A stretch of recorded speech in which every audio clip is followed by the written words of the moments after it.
Para quem não se lembra, Marcos Valério era o publicitário do PT que atuou como operador de pagamentos de parlamentares em troca de apoio no Congresso ao então recém-eleito governo Lula. Escândalo que ficou conhecido como Mensalão. Por causa disso, Valério foi condenado a 37 anos de cadeia, a maior pena imposta pelo STF aos mensaleiros. O publicitário revelou em delação premiada homologada pelo ministro aposentado do STF, Celso de Mello, que o PT mantinha vínculos diretos com o PCC, a maior facção criminosa do país. Os trechos divulgados pela Veja em 2022 resgatam um dos capítulos mais obscuros da história política brasileira. Segundo o Valério, o empresário do ramo dos transportes Ronan Maria Pinto chantageava Lula para não revelar o que supostamente poderia destruir o Partido dos Trabalhadores. No caso, detalhes de como funcionava o esquema de arrecadação ilegal de recursos para financiar os petistas. Valério afirma que soube da suposta chantagem contra Lula após conversar com Silvio Pereira. De acordo com o delator, o então secretário-geral petista o informou que Ronan ameaçava revelar que o PT recebia clandestinamente dinheiro de empresas de ônibus, de operadores de transporte pirata e de bingos, e que neste último caso, os repasses financeiros ao partido seriam uma forma de lavar recurso do crime organizado. Valério é claro ao explicar a quem se referia ao mencionar genericamente crime organizado: o PCC. Fui conversar com o seu Silvio Pereira, né? E o Silvio virou para mim e falou: Marco, o assunto de Santo André é que o Ronan quer revelar que além dos ônibus, a gente recebia dinheiro de bingos. A gente recebia dinheiro dos perueiros. E que dentro desse dinheiro de bingos, tá? E eu conversei com o João Paulo Cunha sobre isso também, conversei com o senhor Vigílio Guimarães sobre isso, tá? E que além disso, no dinheiro dos bingos, os bingos estariam lavando dinheiro do crime organizado. E financiando campanhas de candidatos a vereadores do PT e de deputados do PT, em dinheiro vivo. Tá? E crime organizado, leia-se PCC. Valério disse ainda que Celso Daniel havia produzido um dossiê detalhando quem, dentro dos quadros petistas, estava sendo financiado de forma ilegal pelo crime organizado, e que depois do assassinato do prefeito de Santo André, o dossiê simplesmente sumiu. E a pessoa que era responsável para recolher todos os recursos, inclusive empresa de ônibus e tudo, que recolhia com os empresários, era o senhor Ronan Pinto. Ele não entregava dinheiro só da empresa dele. Tá? Ele entregava dinheiro de tudo. Aí eu falei assim, olha, e que o Celso Daniel, não acabou não, e o Celso Daniel tinha feito um dossiê mostrando quem era do PT, quem estava sendo financiado e quem tinha pedido para ele para manter, para dar ajuda lá em Santo André, ele como prefeito. Tinha feito um dossiê e esse dossiê sumiu. Não sei, isso eu ouvi de gente do PT. Bom, aí eu pensei comigo mesmo, ó, isso aí é rolo, isso ainda vai estourar no meu colo, vou sair fora disso. E saí fora disso. Ronan Maria Pinto, se ele não fosse pago, ele ia entregar o Lula como mentor do assassinato do Celso Daniel. Esse é o teor da chantagem. E o Lula pagou. Como é que alguém que não tem nenhum envolvimento pagaria? O Lula pagou os 12 milhões da chantagem, sim, para o Ronan Maria Pinto calar a boca e ficar quieto.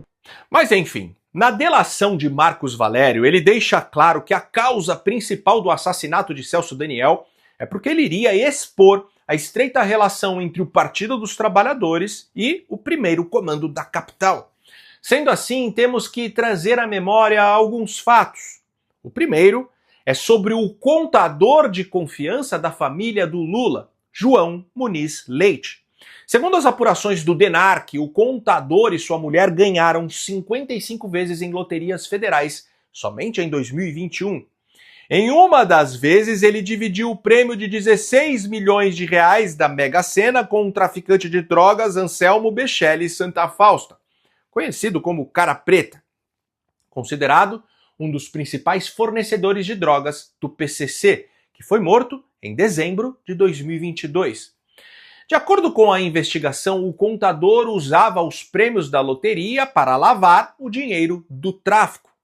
João Muniz Leite foi contador do Lula por mais de uma década. Fez as declarações de impostos do ex-presidiário de 2003 a 2016. Mas o mais bizarro é que seu escritório atual fica localizado na rua Cunha Gago, no bairro de Pinheiros, em São Paulo, exatamente no mesmo endereço em que Fábio Luiz Lula da Silva, o Lulinha, mantém suas 3 empresas. Outro fato que precisamos trazer à memória se deu em 2019, na operação da Polícia Federal chamada Cravada, que tinha como missão desmantelar o núcleo financeiro do PCC. Os agentes obtiveram mensagens de áudios que demonstravam fortes ligações entre o PCC e o PT. Em trechos da conversa, Elias, o tesoureiro do PCC, reclama das ações do governo Bolsonaro com relação à segurança pública. Faz duras críticas a Sérgio Moro, que na época era o ministro da Justiça, e confessa que antes era tudo mais fácil, que inclusive mantinha diálogos cabulosos com o PT. Esse Moro aí, mano, esse cara aí é um mano. Ele veio para atrasar. Ele já começou a atrasar ele foi para cima do PT. Então você vê que o PT com nós tinha um diálogo. O PT tinha um diálogo por nós cabuloso. Assim que Lula assumiu em 2023, uma das principais medidas do então ministro da Justiça, Flávio Dino, foi transferir Marcola, chefe do PCC, para Brasília. Uma decisão estranha, tirar o detento mais perigoso do país de um presídio isolado e levá-lo justamente para o centro do poder político. Depois disso, o PCC intensificou manobras jurídicas, lobby por meio de ONGs e pressão por benefícios carcerários, justamente porque em Brasília os advogados e aliados de Marcola têm algo que não teriam em um presídio isolado: acesso direto ao coração do poder. Bom, em 2022, Lula subiu o Complexo do Alemão no Rio de Janeiro para fazer campanha. E todo carioca sabe que você não entra ali, tampouco faz um evento político se não tiver permissão do Comando Vermelho, que domina aquela região. Muita gente dizendo que CPX é abreviação de complexo, né? Negativo. Não é abreviação de complexo. Tá? CPX significa cupincha, parceiro do crime. Tá? E eu tenho a oportunidade de conversar com diversos policiais do Rio de Janeiro, tá? Inclusive policiais que atuam em unidades especializadas lá daquela polícia.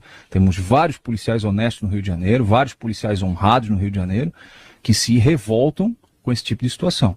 Eu tenho certeza absoluta que se fosse outro candidato naquela condição, ele provavelmente sequer sairia vivo daquele local. A sigla CPX do bonezinho do Lula pode ser a abreviação de complexo, visto que ele estava no Complexo do Alemão. Inclusive, quem deu o boné para ele foi um morador da região, Renê Silva, jornalista da rádio Voz da Comunidade, e que, pelo que se sabe, não é ligado ao tráfico. No entanto, a sigla CPX, ainda mais escrita em vermelho, como no boné do ex-presidiário, também é um símbolo que os membros do Comando Vermelho usam para designar cupincha, que por sua vez significa aliado, parceiro. Quem não se lembra do então ministro da Justiça Flávio Dino entrando na favela da Maré sem escolta policial? Também uma das áreas mais perigosas do Brasil, completamente dominada pelo Comando Vermelho.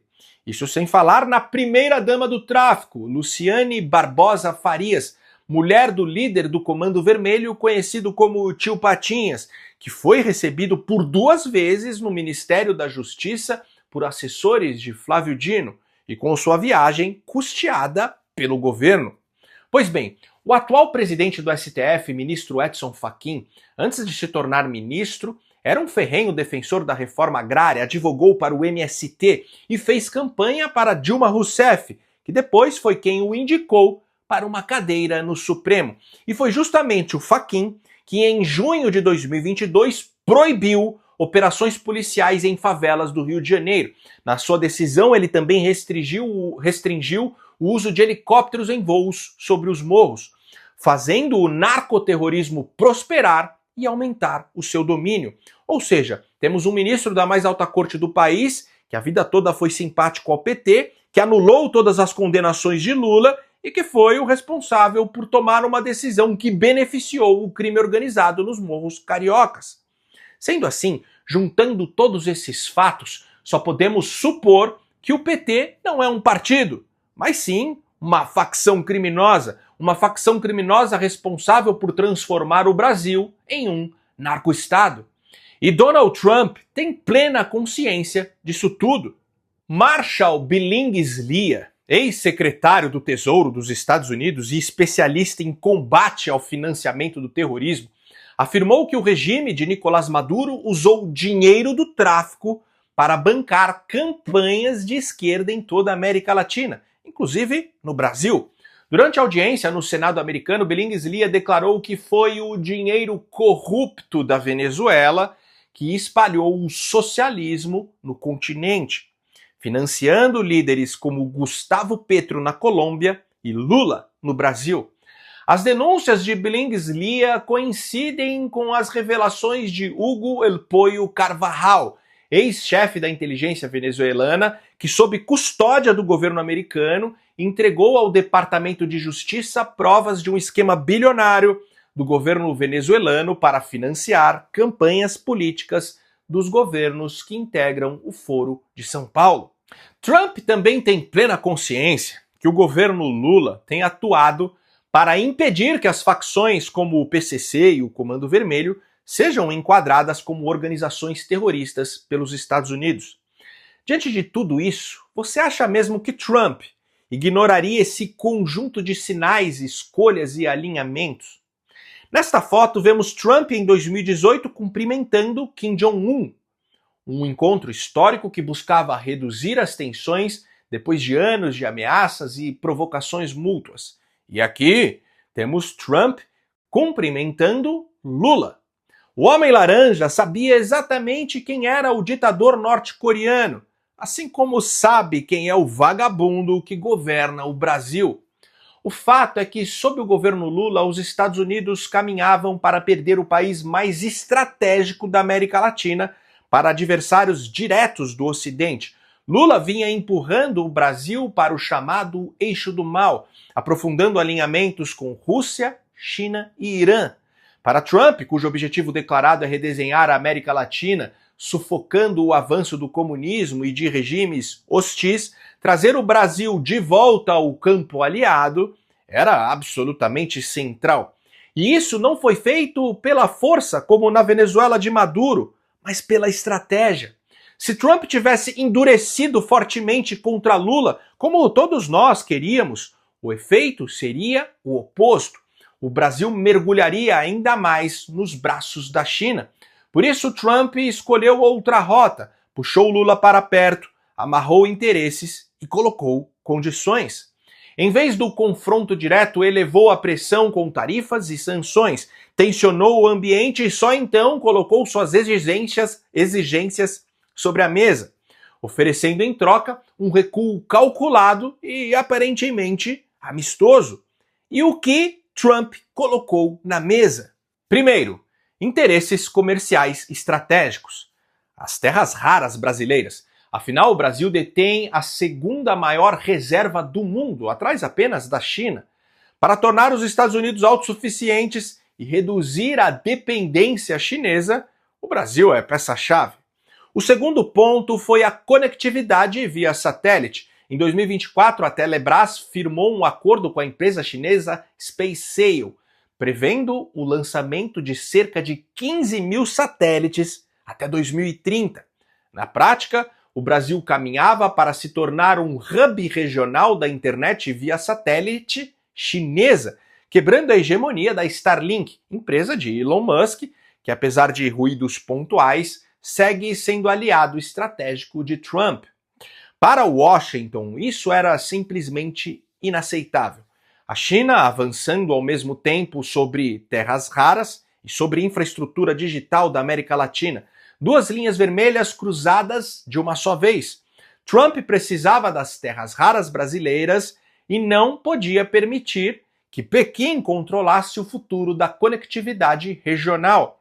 Mas o Homem Laranja foi além.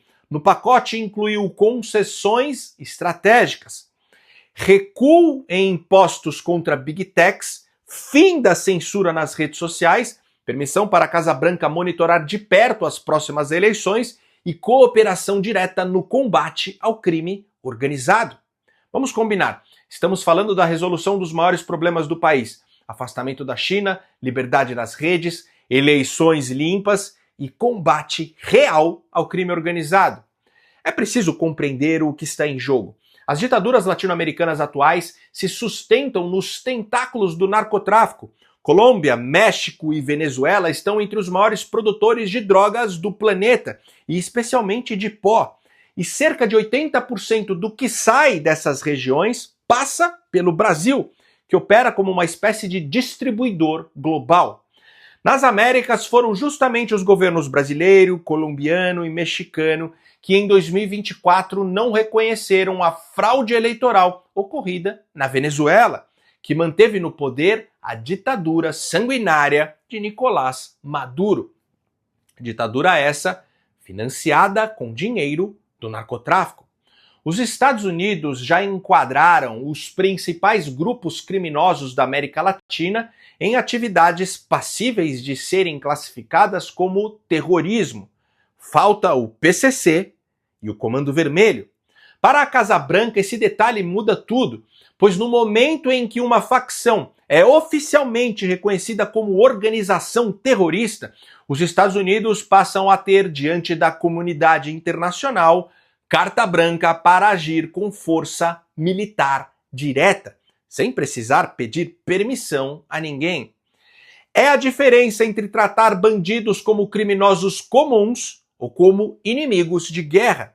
E é exatamente isso que desespera o vagabundo que foi colocado na presidência do nosso país. Agora você entende por que a retirada da Lei Magnitsky saiu caríssima para a esquerda brasileira?